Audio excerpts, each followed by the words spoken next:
நித்யா மாலை சற்று அதிக நேரம் இருக்க வேண்டியிருந்தது. சிலரை தவிர எல்லோரும் சென்று விட்டனர். வேலைகளை முடித்து கொண்டு வெளியே வர அந்த வராண்டா காலியாகவே இருந்தது. லிப்டின் அருகே அருண் நின்றிருந்தான். நித்யா அவனை பார்த்தபோதும் பார்க்காதவள் போல் நகர நித்யா என்று அழைத்தான் அருண். கோபமாக அவன் அருகில் வந்து, என்ன ஏதோ ரொம்ப தெரிந்தது போல் பெயர் சொல்லி கூப்பிடுகிறீர்கள், அதுவும் எல்லோர் முன்னும் இப்படி அழைத்து என் பெயரை ஏன் ஊர் முழுக்க பரப்புகிறீர்கள் என்றான். ஊர் முழுக்கவா? இது நீ வேலை செய்யும் நிறுவனம், பலருக்கு உன்னை தெரிந்திருக்கும். அப்படியே உன் பெயரை சொல்வதால் என்ன ஆகிவிடப் போகிறது? நீங்கள் இப்படி அழைத்தது எனக்கு பிடிக்கவில்லை. பிறகு எப்படி அழைப்பது? நித்தி என்றா? அவளுக்கு கோபம் வந்தது. அவளுக்கு மிகவும் நெருங்கியவர்கள் தவிர வேறு யாரும் அப்படி அழைப்பதில்லை. நீங்கள் என்னை ஏன் அழைக்க வேண்டும்? உன்னிடம் பேச வேண்டும். ஏன்? இப்போது உங்களுக்கு ஆர்வம் வந்து விட்டதா? அதை பற்றி எனக்கு கவலை இல்லை. ஆனால் நான் நேரத்தை வீணாக்க விரும்பவில்லை என்று நகரத் தொடங்கவும், இப்படி சொன்னால் அன்று நான் சொன்னது உண்மை என்றாகிவிடும் என்றான் அருண். அவன் சிரிப்பை பார்த்தவளுக்கு கோபம் இன்னும் அதிகமானது. உன்னிடம் அன்று நடந்ததை தெளிவுபடுத்த வந்தேன். அப்போது ஒருவரை ஒருவர் தெரியாது. இப்போது அப்படி இல்லை. நம்முள் மனக்கசப்பு எதுவும் வேண்டாம் என்று நினைக்கிறேன். வேறு ஒருவராக இருந்தால் அவமானப்படுத்தலாமா? அவமானப்படுத்தினேனா? நான் ஒன்றும் அப்படி பேசிவிடவில்லையே. அன்று நீங்கள் பேசியதன் பொருள் என்னவோ? பிடித்த ஒருவருடன் பேச முயல்வது தவறு என்று நான் எண்ணவில்லை. நீ என்னிடம் பேச முயல்கிறாய் என்று நினைத்தேன். ஆனால் எனக்கு ஆர்வம் இல்லை என்றேன். மற்றபடி நான் எதுவும் உன்னை அவமானப்படுத்தவில்லை நித்யா என்றான். நித்யாவிற்கு அவன் விளக்கம் கேட்க விருப்பமில்லை. இன்னும் பேசிக்கொண்டு நிற்கவும் பிரியம் இல்லை. அப்படியா? சரி, நான் கிளம்புகிறேன்.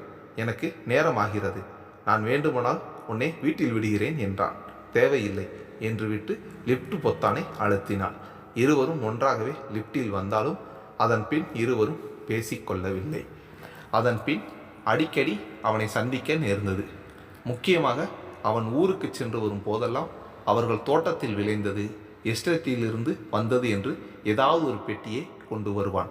பழங்கள், காய்கறிகள் என்று ஏதாவது வரும். எதற்கு நீங்கள் சிரமப்பட வேண்டும் என்று ஒரு முறை செல்வம் சொன்னார். சிரமம் ஒன்றும் இல்லை மாமா, நானா சுமந்து வருகிறேன். இன்னொன்று, என்னை நீங்கள் என்றெல்லாம் சொல்லாதீர்கள். நானும் அரவிந்த் போலதான் மாமா என்றான். அவ்வப்போது எல்லோருடனும் சேர்ந்து உணவருந்துவான். ஒரு முறை அவன் அலுவலகத்திற்கு எல்லோரையும் அழைத்து சென்றான். முதல் முறை செல்வத்தை தான் அழைத்தான். ஒரு ஞாயிறு அன்று வந்தான். இம்முறை கொண்டு வந்தது சேலத்து மாம்பழங்கள். நண்பன் சிபி கொடுத்ததாகவும் அவன் எல்லாவற்றையும் சாப்பிட முடியாது என்று ஒரு பெட்டி நிறைய மாம்பழங்களை கொண்டு வந்தான். அப்போதுதான் முதல் முறை செல்வம் அருணின் தொழில் குறித்து கேட்டார். இன்டீரியர் டிசைனிங் மாமா, பெரிய அலுவலகங்கள், கடைகள் போன்ற இடங்களுக்கு டிசைன் செய்து தருகிறோம். சென்னையில் மட்டும்தானா? வேறு ஊர்களில் கிளைகள் இருக்கின்றதா? இல்லை மாமா, இப்போதான் தொடங்கினோம். நண்பன் ஒரு வீடுகளுக்கு மட்டும் செய்து கொண்டிருந்தான். இப்போதுதான் முதல் அலுவலகம் செய்து கொண்டிருக்கிறோம். இன்னும் ஒரு வாரத்தில் வேலை முடிந்துவிடும். அடுத்து மால் ஒன்றின் கடை என்று சொல்லிக்கொண்டு இருந்தவன், இன்று உங்களுக்கு வேறு ஏதும் வேலை இல்லை என்றால் வாருங்கள், சென்று வருவோம் என்று அனைவரையும் அழைத்தான். இல்லை அருண், அதெல்லாம் வேண்டாம். இல்லை மாமா, வீட்டு பெரியவர்கள் யாரும் இதுவரை வந்து என் வேலையை பார்க்கவில்லை. அம்மா அப்பா இங்கே வந்து பார்க்கவில்லை. நீங்கள் வந்தால் எனக்கு மகிழ்ச்சியாக இருக்கும் என்றான். செல்வத்திற்கு எப்போதும் இதுபோல் மற்ற தொழில்களை பற்றி தெரிந்து கொள்ள ஆர்வம் இருக்கும். சரி வாருங்கள், எல்லோரும் போய் வரலாம் என்றார் செல்வம். முதலில் மறுத்தது நித்யாதான். நீங்கள் சென்று வாருங்கள், எனக்கு கொஞ்சம் வேலை இருக்கிறது. என்ன அக்கா வேலை? நான் வேண்டுமானால் வந்து உனக்கு உதவி செய்கிறேன் என்றார் அனிதா. அதற்குள் செல்வம், காலையிலிருந்து வீட்டுக்குள்ளேயே தானே இருக்கிறாய், வா சென்று வரலாம் என்றார் செல்வம். எல்லோரும் செல்வதானால் டாக்ஸி சொல்ல வேண்டும் அப்பா, நான் இருக்கிறேன் என்றார் நித்யா. டாக்ஸி எல்லாம் வேண்டாம், என் காரில் எல்லோரும் வரட்டும். நீயும் அரவிந்தும் பைக்கில் வந்து விடுங்கள் என்றார் செல்வம். அதுதானே, வாருங்கள் கிளம்பலாம். எல்லோரும் எதுவும் சொல்லாமல் தயாராக. ஒரு முக்கியமான காரணம் அருணின் நெருக்கம். அடிக்கடி வீட்டுக்கு வருபவன். சாந்தா, அரவிந்த், அனிதா மட்டுமல்லாமல் செல்வம் சுமதியிடமும் இயல்பாக பழகினான். செல்வத்திடம் அவர் வேலையை பற்றியோ அரசியலை பற்றியோ பேசுவான். சுமதியிடம் இயல்பாக எனக்கு ஒரு கப் காபி கிடைக்குமா அத்தை என்று சமையலறை வரை செல்வான். அருணை எல்லோருக்கும் பிடித்திருந்தது, நித்யாவை தவிர. அருண் வடிவமைக்கும் இடம், அவனுடைய அலுவலகம் மற்றும் அவன் தங்கியிருக்கும் வீடு எல்லாவற்றையும் காட்டிவிட்டு இரவு உணவுக்கும் ஒரு உணவகத்திற்கு அழைத்துச் சென்றான். எல்லோரிடமும் இயல்பாக பழகினான். என்றாலும் நித்யா மட்டும் விலகித்தான் நின்றான். முகத்தை திருப்பி கொண்டு செல்லவில்லை என்றாலும் அவன் வரும் நேரம் கடைக்குள் புகுந்து கொள்வான். அவள் எங்கே இருந்தாலும் அவளுடன் 2 வார்த்தையேனும் பேசிவிட்டு செல்வான். இன்று வந்தவன் இரவு உணவுக்கு அங்கேயே இருக்கும்படி சொல்லவும் சரி என்று அங்கேயே இருந்தான். வழக்கம் போல் நித்யா கடைக்குள் சென்று அவள் வழக்கமாக செய்யும் வேலைகளை செய்து கொண்டிருந்தான். வெட்டி எறிந்த துணிகளை சுத்தம் செய்வது, தையல் இயந்திரத்தை சுத்தம் செய்வது, அவசரத்தில் எழுதப்படும் அளவுகளை திருத்தமாக எழுதி வைப்பது, தைக்க தேவையான பொருட்கள், ஊசி, நூல், பொத்தான்கள் மற்றும் அலங்கார நாடாக்கள் போன்ற பொருட்கள் ஸ்டாக் சரிபார்ப்பது என்று ஏதாவது செய்வான். அன்னையும் அத்தையும் இரவு உணவு செய்ய சென்றதால் கடையில் இருந்த வேலைகளை பார்த்து கொண்டிருந்தான். ஏற்கனவே கொடுத்த ஆடைகளை வாங்க வந்தவர்களுக்கு எடுத்து கொடுத்து கொண்டிருந்தான். நித்யா, அடுத்த வாரம் ஒரு கல்யாணம் வருகிறது, ஒரே ஒரு ப்ளவுஸ் தைத்து தர முடியுமா என்று அந்த பெண்மணி கேட்டுக்கொண்டிருக்க, ஒன்று மட்டும் என்றால் செய்து விடலாம் என்று சொல்லி கொண்டிருக்க, இது யார் புதிதாக என்ற அந்த பெண்மணி நித்யா பின்னால் பார்த்தபடி திரும்பியவள் அருண் நிற்பதை கண்டாள். இவன் இங்கே வந்தான்? இது அரவிந்த் அனிதாவின் அண்ணன் அருண், சாந்தாவின் மைத்துனர் மகன் என்றார் பின்னோடு வந்த தந்தை. அந்த பெண்மணி சென்றவுடன் கடையின் அமைப்பு நன்றாக இருக்கிறது என்றார் அருண். தையல் கடை என்றால் எல்லாம் கலைந்து கடையில் இருப்பவர் தவிர வேறு யாரும் எதையும் கண்டுபிடிக்க முடியாதபடி இருக்கும். இங்கே எல்லாம் தெளிவாக இருக்கிறது. எல்லாம் நித்யாவின் ஏற்பாடு. சாந்தாவும் சுமதியும் தவிர மூவர் வேலை செய்யும் போது அவர்களுக்கும் தெரியும்படி எல்லாம் இருக்க வேண்டும் என்று எல்லாவற்றையும் அமைத்தது நித்யாதான் என்றார் செல்வம். மணி 8 ஆகிறது, கடையை மூடலாம். யாரேனும் வருவதாக சொன்னார்களா என்று செல்வம் கேட்க, இல்லையப்பா, மூடிவிடலாம் என்றார் நித்யா. நீங்கள் செல்லுங்கள், நான் எல்லாம் அடைத்து விட்டு வருகிறேன் என்றார் செல்வம். எப்போதும் அது செல்வத்தின் வேலை. கதவு ஜன்னல்கள் எல்லாம் அடைத்து மின் சாதனைகளை எல்லாம் அணைத்து பூட்டிவிட்டு வருவார். அருணும் தந்தையுடன் வரக்கூடும் என்றெண்ணி அவள் செல்ல அவன் பின்தொடர லேசாக திரும்பி பார்த்தார். எத்தனை நாள் இப்படி ஓடுவாய் என்றார் அருண். நான் ஒன்றும் ஓடவில்லை, மெதுவாகத்தான் நடக்கிறேன். நான் வந்தால் ஏதோ ஒரு இடத்தில் சென்று ஒளிந்து கொள்கிறாய். நான் எங்கேயும் ஒளியவும் இல்லை, வீட்டிற்குள்ளதானே இருக்கிறேன். நான் உன் மேல் தெரியாமல் சொன்னதை இப்போது நீ என்னை செய்ய வைக்கிறாய் என்று அருண் சொல்ல அவள் புரியாமல் திரும்பி பார்க்க, உன்னிடம் பேச முயற்சி செய்கிறேன், நீ தவிர்த்து செல்கிறாய். அதற்குள் வீட்டினுள் வந்து விட்டார்கள். நான் ஒன்றும் உங்களை பேசச் சொல்லவில்லை. நீங்களும் என்னை தவிர்த்து பேசாமல் இருக்கலாம். யாரும் உங்களை பேசு என்று வற்புறுத்த மாட்டார்கள். அப்போது அரவிந்தின் சிரிப்பு சத்தம் அவர்கள் இருவரையும் திரும்பி பார்க்க வைத்தது. என்ன சிரிப்பு? அண்ணன் சொன்னதை இன்னும் எத்தனை நாள் பிடித்து கொண்டிருப்பாய் என்றார் அரவிந்த். நான் எதையும் பிடித்து கொண்டு இல்லை. உடனே உன் அண்ணனுக்கு துணைக்கு வந்து விடுவாயே, அப்படியானால் இயல்பாக என்னிடம் பேசு என்றார் அருண். அந்நியர்களிடம் இதுதான் என் இயல்பு. அந்நியனா? நானா? நாம் சொந்தம் தெரியும் முன்னரே நீதான் முதலில் என்னுடன் பேசினாய். அவள் முறைத்துவிட்டு அங்கிருந்து நகர்ந்தாள். மீண்டும் ஓடுகிறாய் என்று அருண் சொன்னதும் திரும்பி வந்து, என்ன செய்வது, இயல்பாக பேசினால் பின்னாடி அலைவதாக நினைக்கிறார்கள். அப்படி நினைப்பவர்களிடமிருந்து விலகி இருப்பதே நல்லது. அருண், அரவிந்த், நித்யா மூவரும் பேசுவதை பார்த்துவிட்டு, இங்கேயே நிற்கிறீர்கள், வாருங்கள் என்று அருணை அழைத்தார் செல்வம். இரவு உணவை முடித்து கொண்டு கிளம்பினான் அருண். அவன் சென்றதும் அரவிந்த் நித்யாவை கேட்டான். ஏய், உனக்கே கொஞ்சம் ஓவரா இல்லை? அண்ணன் இறங்கி வந்து பேசுகிறார், நீ கொஞ்சம் கூட மரியாதை இல்லாமல் பேசுகிறாயே. உன் அண்ணனுக்கு அப்படி என்ன நான் மரியாதை தரவில்லை? அவர் வந்து வம்பிழுத்தார், அதுதான் திருப்பி கொடுத்தேன். நித்தி, அண்ணன் ஒன்றும் வம்பிழுக்கவில்லை. உன்னிடம் அவர் சாதாரணமாகத்தானே பேசினார். உன் அண்ணன் ஒன்று இறங்கி வந்து என்னிடம் பேச வேண்டாம். என்னிடம் பேசாமல் இருந்தால் ரொம்ப சந்தோஷம். நீ இன்று பேசியது அவரை உன்னை பற்றி தவறாக நினைக்கக்கூடும். அவர் என்ன நினைத்தா எனக்கு என்ன? நானும் பார்க்கிறேன். நீ உன் அண்ணனுக்கே வக்காலத்து வாங்குகிறாய். இரத்த பாசமோ என்று முறைத்தார் நித்யா. நான் உன்னை யாரும் தப்பாக நினைக்கக்கூடாது என்று நினைக்கிறேன். எனக்கு அப்படி தோன்றவில்லை. இப்போது அரவிந்துக்கு கோபம் வந்தது. அவளை முறைத்துவிட்டு அவன் அறைக்கு சென்றான். 2-3 நாட்கள் இருவரும் சரியாக பேசிக்கொள்ளவில்லை. துளசி அம்மாள் அடிக்கடி சென்னையில் இருப்பவர்களிடம் தொலைபேசியில் பேசினார். பேசும்போதெல்லாம் மதுரைக்கு வரும்படி அழைப்பார்.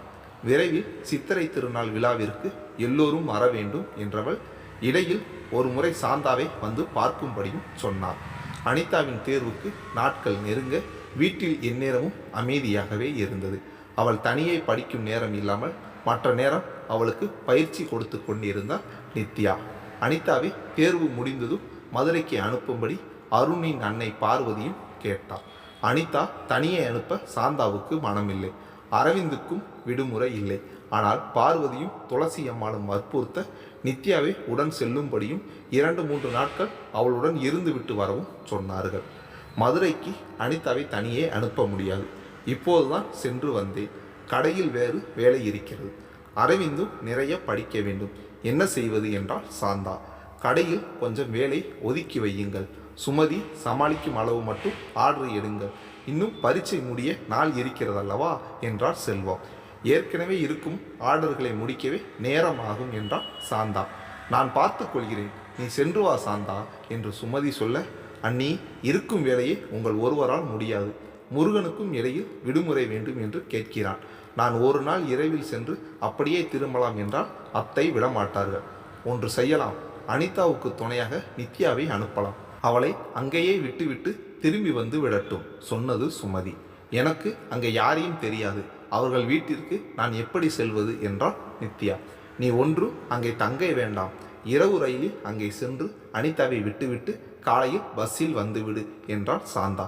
எப்படி அத்தை என்று தயங்கினார் நித்யா. அருணிடம் கேட்டால் நிச்சயம் செய்வான். ஆனால் நமக்காக அவனை தொல்லை செய்ய வேண்டாம் என்றாள் சாந்தா. ஆம் நித்தி, ஒவ்வொரு முறையும் அருண் தான் பயண ஏற்பாடுகளை செய்கிறான். அவன் செய்கிறான் என்று எப்போதும் அவனிடம் கேட்க முடியாதல்லவா என்றார் செல்வம். நித்யாவும் வேறு வழி இல்லாமல் சம்மதித்தாள். பயண ஏற்பாடுகளை செய்தார் செல்வம். முன்பு பேசியது போல் வெள்ளி அன்று மதியம் கிளம்பி சனி அன்று நித்யா மட்டும் திரும்பி வருவதாக ஏற்பாடு செய்தார்கள். இரவு நித்யாவும் அனிதாவும் மதுரையில் இறங்க சிவநாதன் அவர்களை அழைத்து செல்ல வந்திருந்தார். பார்வதியும் சத்தியனையும் நித்யாவுக்கு அறிமுகம் செய்து வைத்தார் சிவநாதன். சத்தியன், நீங்கள் தான் நித்யாவா? சென்ற முறை உங்களை பற்றி தான் அனிதா பேசிக்கொண்டிருந்தாள் என்றான். லேசாக சிரித்துவிட்டு, நீங்கள் என்ன படிக்கிறீர்கள் என்றாள் நித்யா. பார்த்தீர்களா, என்னை பற்றி யாரும் ஒன்றும் உங்களிடம் சொல்லவில்லை. ஏ அனிதா, நீயாவது நித்யா அக்காவுக்கு சொல்லியிருக்க வேண்டுமல்லவா என்றான் சத்தியன். நீங்கள் கல்லூரியில் படிக்கிறீர்கள் என்று தெரியும். முதல் முறை பார்க்கும்போது இதுபோல் தானே பேச முடியும் என்றான் நித்யா. அப்பாடா, வேறு ஒன்றும் இல்லை அக்கா. இங்கே என்னை பற்றி யாரும் பொருட்படுத்துவதே இல்லை. எல்லோரும் அருண் தான். அருண் என்ன செய்தான், அருண் எங்கே இருக்கிறான், அருண் இப்படி, அருண் அப்படி என்று இங்கே எப்போது அருண் புராணம்தான் பாடுவார்கள். என்னை எப்போதும் மறந்து விடுவார்கள். அதனால்தான் உங்களிடம் யாரும் என்னை பற்றி சொல்லவில்லையோ என்று நினைத்தேன். பாரம்மா இவன் பேசுவதை. இவன் எந்நேரமும் இங்கே தான் இருக்கிறான். அருண் தான் வெளியூரில் இருக்கிறான். அவனை பற்றி கவலை தாய்க்கு இருக்கும் அல்லவா? ஆனால் இவன் மேல் அக்கறை இல்லை என்பது போல் பேசுகிறான் என்றாள் பார்வதி. அது பிள்ளைகளுக்கு இருக்கும் ஈகோ ஆண்டி. என்னை தவிர மற்றவருக்குத்தான் முக்கியம் தருகிறார்கள் என்று நினைக்க தோன்றும் என்று சத்தியனுக்கு சாதகமாக நித்யா பேச, ஆண்டி எல்லாம் வேண்டாம், அத்தை என்று சொல் என்றாள் பார்வதி. உங்களுக்கு இதுபோல் அனுபவம் உண்டு என்று நினைக்கிறேன் என்றான் சத்தியன். நிறைய. அதுவும் வீட்டில் பெரிய பிள்ளையாக இருந்தால் இன்னும் அதிகம் கட்டுப்பாடுகள் இருக்கும். நமக்கு மட்டும் ஏன் என்று தோன்றும். போச்சுடா, நீங்களாவது எனக்கு சப்போர்ட் செய்வீர்கள் என்று நினைத்தேன். ஆனால் நீங்களும் அருண் அண்ணாவுக்கு சாதகமாக பேசுகிறீர்கள். ஒரு கணம் நித்யா யோசித்தாள்.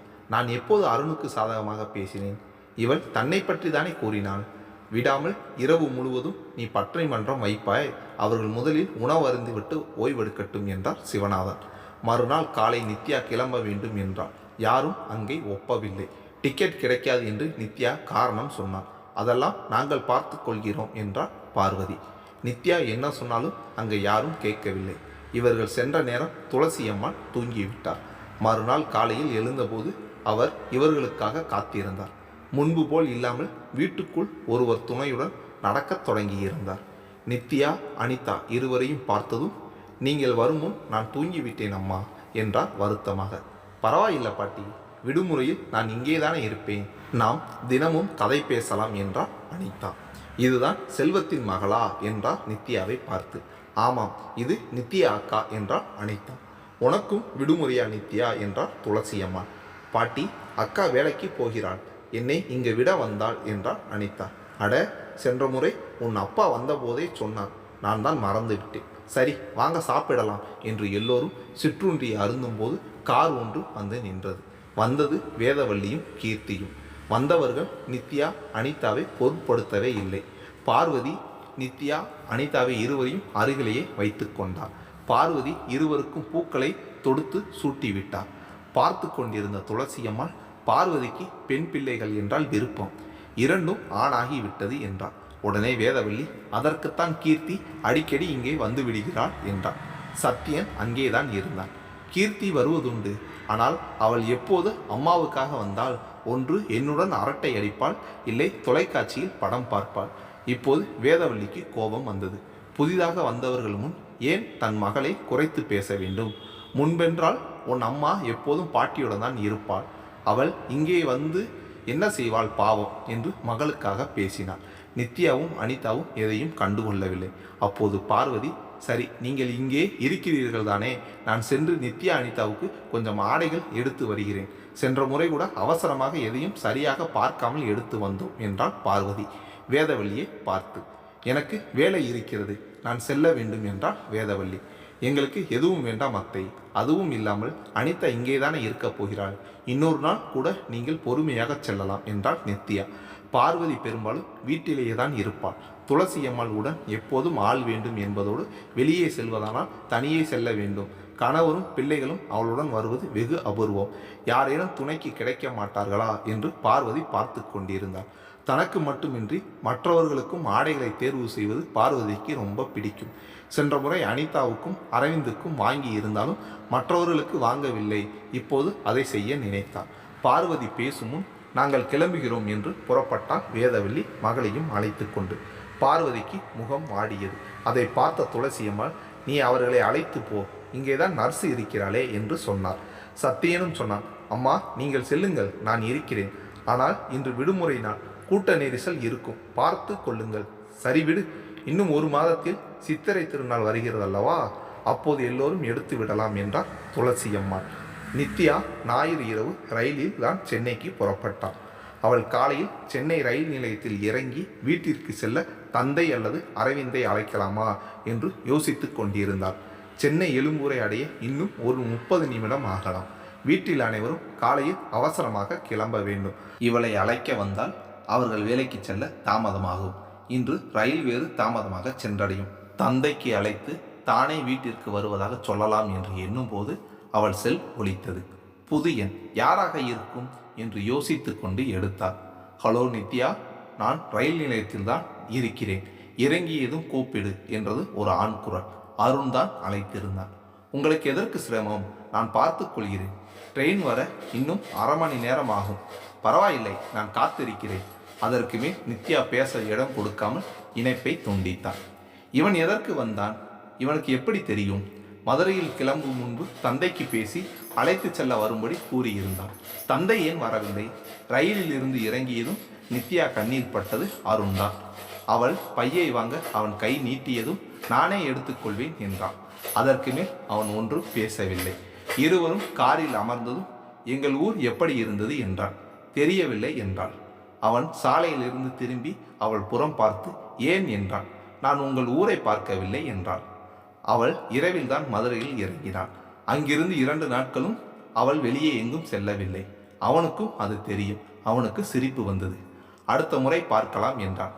அடுத்த முறை நான் எதற்கு உங்கள் ஊருக்கு வரப்போகிறேன்? சித்திரை விழாவிற்கு நான் வரமாட்டேன். ஏற்கனவே டிக்கெட் எல்லாம் எடுத்தாயிற்று. நித்யா ஆச்சரியமாக பார்த்தாள். பாட்டி சொல்லி கொண்டே இருந்தாள். நேற்றுதான் உன் அப்பாவிடம் பேசி எல்லோரும் மதுரை செல்ல டிக்கெட் புக் செய்தோம் என்றான். அரவிந்துக்கு லீவு இல்லை என்றான். அதனால் நானும் அரவிந்தும் காரில் திருவிழா முன்தினம் வருவோம். நீங்கள் எல்லோரும் 2 நாட்களுக்கு முன்னரே சென்று விடுவீர்கள் என்றான். எனக்கு விடுமுறை கிடைக்காது என்றான் நித்யா. மீண்டும் சிரித்தான். அதற்குள் வீடு வந்து விட்டது. இறங்கியவள் அவனை வீட்டிற்குள் அழைக்காமல் நன்றி சொல்லாமல் உள்ளே சென்று விட்டாள். இவளை பார்த்ததும் செல்வம், அருண் எங்கே என்றான். இவள் விழிப்பதை பார்த்துவிட்டு கிளம்பி விட்டாரா என்று கேட்க அருண் உள்ளே வந்தான். இல்லை மாமா, இன்று டிஃபன் இங்கேதான் என்றான். வா வா, அப்படியே சென்று விட்டாயோ என்று நினைத்தேன் என்றார். நித்யா சென்று வேகமாக குளித்து உடை மாற்றி வரும்போது எல்லோரும் உணவருத்தி கொண்டிருந்தார்கள். அம்மா லேட்டாச்சு, பஸ் சென்று விடும், நான் ஆபீஸில் சாப்பிட்டுக் கொள்கிறேன் என்றாள் நித்யா. அரவிந்தும் கிளம்ப, இரு, என்னை பஸ் ஸ்டாப்பில் இறக்கிவிடு என்றான். நான் உன்னை கொண்டு விடுகிறேன், நீ முதலில் சாப்பிடு என்றான் அருண். ட்ரெயினில் வந்திருக்கிறாய், இரவும் சரியாக சாப்பிட்டு இருக்க மாட்டாய், முதலில் உட்காரு என்று அவளை அமர வைத்து தட்டில் பரிமாறினான் சாந்தா. அப்போது நான் புறப்படுகிறேன், பாய் என்று அருண் நித்யா இருவரையும் ஒரு முறை பார்த்து விட்டு சென்றான் அரவிந்த். நீங்கள் எதற்கு வீணாக அலைகிறீர்கள், நான் பார்த்து கொள்கிறேன், இல்லை அப்பாவுடன் போய்க்கொள்வேன் என்றாள் நித்யா. எனக்கொன்றும் ஆஃபீஸ் டைமிங் எல்லாம் இல்லை, கொஞ்சம் தாமதமாக சென்றால் யாரும் எதுவும் சொல்ல மாட்டார்கள், தொழிலில் நல்ல ஈடுபாடு என்றாள் நித்யா நக்கலாக. உனக்கு உதவி செய்ய வந்தால் அவரையே நீ கேலி செய்கிறாய் என்று கண்டித்தாள் சுமதி.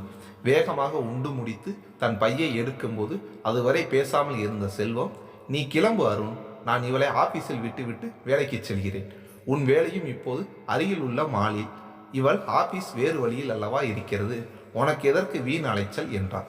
அவன் நித்யாவின் அலுவலகத்தின் மேல் தளத்தின் வேலையை முடித்திருந்தான்.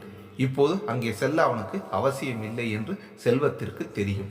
அதெல்லாம் ஒன்றும் இல்லை மாமா, இன்று எனக்கு அந்த பக்கம் கொஞ்சம் வேலை இருக்கிறது, அது மட்டும் இல்லை, நித்யாவை பிடித்து வைத்து கொண்டு என் அம்மா தான் இவள் பிரயாணத்தை மாற்றினார், அதனால்தானே இந்த தாமதம் எல்லாம், உங்களுக்கும் அவள் அலுவலகம் வரை சென்று வருவது உங்கள் வேலைக்கு மிகவும் தாமதம் ஆகும் என்றான்.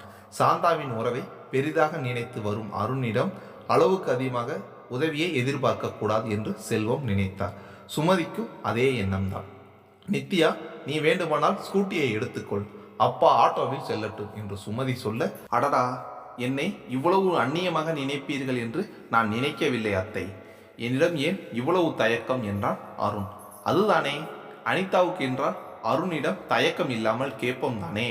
நித்யா, நீ அருணுடன் கிளம்பு, எல்லோரும் பேசிக்கொண்டு இன்னும் தாமதமாக போகிறது என்றாள் சாந்தா. அனிதாவும் நித்யாவும் ஒன்றா? நித்யாவின் பெற்றோர்களுக்கு அந்த வார்த்தை சமாதானமாக இருந்தாலும் நித்யாவுக்கு எரிச்சலை மூட்டியது. இவனிடம் நான் உதவி பெற வேண்டுமா, அதுவும் தயக்கமின்றி, இவனை சந்திக்காமல் இருக்க எல்லா முயற்சியும் அவள் எடுத்து கொண்டிருக்க இந்த அத்தை இப்படி சொல்கிறாளே. சாந்தாவின் பேச்சு அருணுக்கு பிடிக்கவில்லை. அனிதாவும் நித்யாவும் அவனுக்கு ஒன்றல்லவே. அரவிந்த் கல்லூரி செல்லும் போதெல்லாம் வீட்டில் நடந்தவைத்தான் மனதில் ஓடிக்கொண்டிருந்தது. அருண் தானாக நித்யாவை ரயில் நிலையத்தில் இருந்து அழைத்து வருவதாக சொன்னது. செல்வம் வேண்டாம் என்ற போதும் அலுவலகம், கல்லூரி தாமதம் என்று ஒரு நீள உரையை ஆற்றி சம்மதிக்க வைத்தான். அருண் பேசியது செல்வத்துடன் தான் என்றாலும் செல்வம் பேசியதை கேட்ட அரவிந்தால் அவர்களின் உரையாடல் யூகிக்க முடிந்தது. இன்னொன்று, அவனுக்கு மாமா குணம் நன்றாக தெரியும். மற்றவர்களிடம் உதவி கேட்பதை இயலாமை என்று நினைப்பவர். பிள்ளைகளுக்கும் அதையே கற்றுக் கொடுத்திருந்தார். அருணுடன் இயல்பாக பேசினாலும் பழகினாலும் செல்வத்திற்கு அருண் ஒரு உறவினர்தான். அவனிடம் எனக்காக இதை செய் என்று கேட்கவும் மாட்டார். அருணாக முன்வந்து செய்தாலும் வேண்டாம் என்று சூசகமாக தவிர்க்கத்தான் பார்ப்பார். அரவிந்த் அனிதா விஷயத்தில் அவரால் மிகவும் கட்டுப்பாடுடன் இருக்க முடியவில்லை. ஆனால் நித்யாவுக்கு அவன் செய்ய முன்வருவது செல்வத்திற்கு சங்கடமாக இருந்தது. அரவிந்துக்கு அது புரிந்தது. ஆனால் அருண் அவரை விடாப்பிடியாக சம்மதிக்க வைத்து காலையில் நித்யாவை ரயில் நிலையத்திலிருந்து அழைத்து வந்து விட்டான்.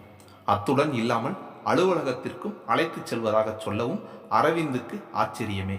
நித்யா உதாசீனப்படுத்தினாலும் அவளிடம் வழியே சென்று பேசுவது ஏன்? ஒருவேளை அருணுக்கு நித்யாவை பிடித்திருக்கிறதா? முன்பே இப்படி யோசித்தாலும் புதிய உறவினர்களுடன் சுமூகமாக இருக்க அவளுடன் பேசுகிறான் என்று நினைத்தான்.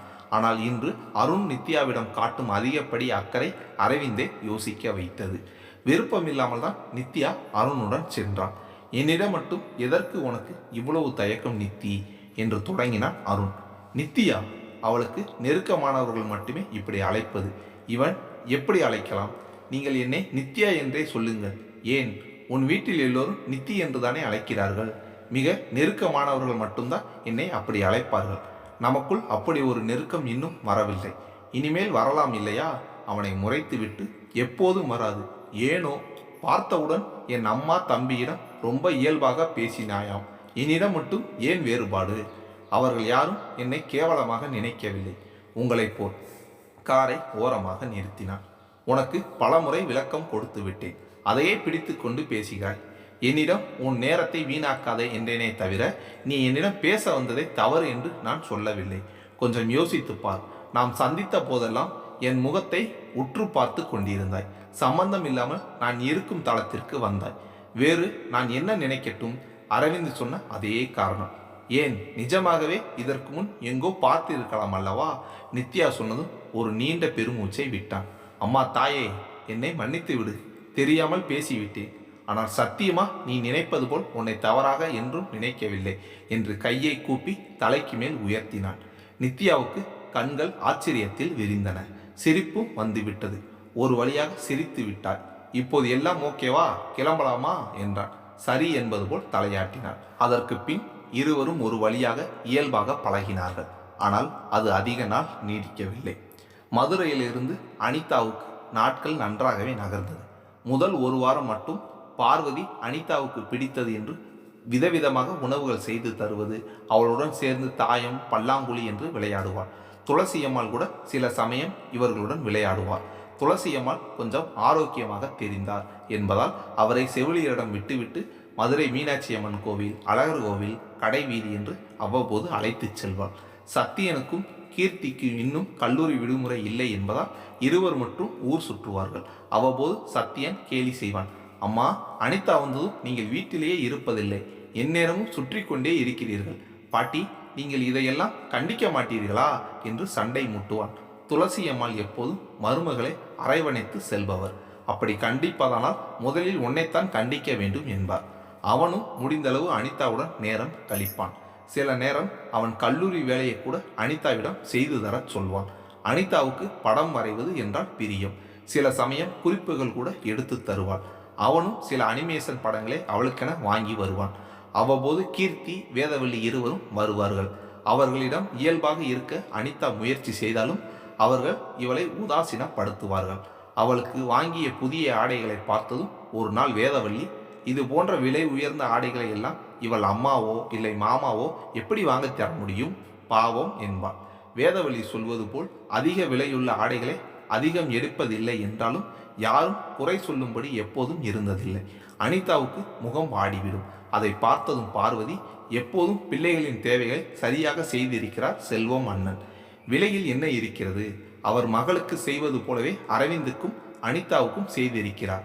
சும்மாகவா செய்தார்? சாந்தாவும் சம்பாதிக்கிறாள் தானே, ஏதோ அவரே எல்லாம் செய்தது போல் பேசுகிறீர்கள் என்றாள் வேதவள்ளி. அனிதாவுக்கு வேதவள்ளியின் பேச்சு பிடிக்கவில்லை. பார்வதியை மரியாதையுடன் பேசும் வேதவள்ளி தன் அன்னையை ஒருமையில் அழைப்பது அவளுக்கு வருத்தமாக இருந்தது. மற்றொன்று, என்ன பேசினாலும் அனிதா வளர்ந்த பொருளாதார நிலையை குறை சொல்வது. இங்கே வரும் வரை அனிதாவுக்கு வீட்டின் பொருளாதாரம் பற்றி ஒன்றும் தெரியாது. அவள் கேட்டது அவளுக்கு கிடைத்திருக்கிறது. அவள் அதிகப்படியாக எதையும் கேட்டதில்லை என்றாலும் உடன் படிக்கும் பிள்ளைகள் இவளை பார்த்து ஆசைப்படும் அளவுக்குத்தான் எப்போதும் இவள் உடைகள் எல்லாம் இருந்திருக்கின்றன.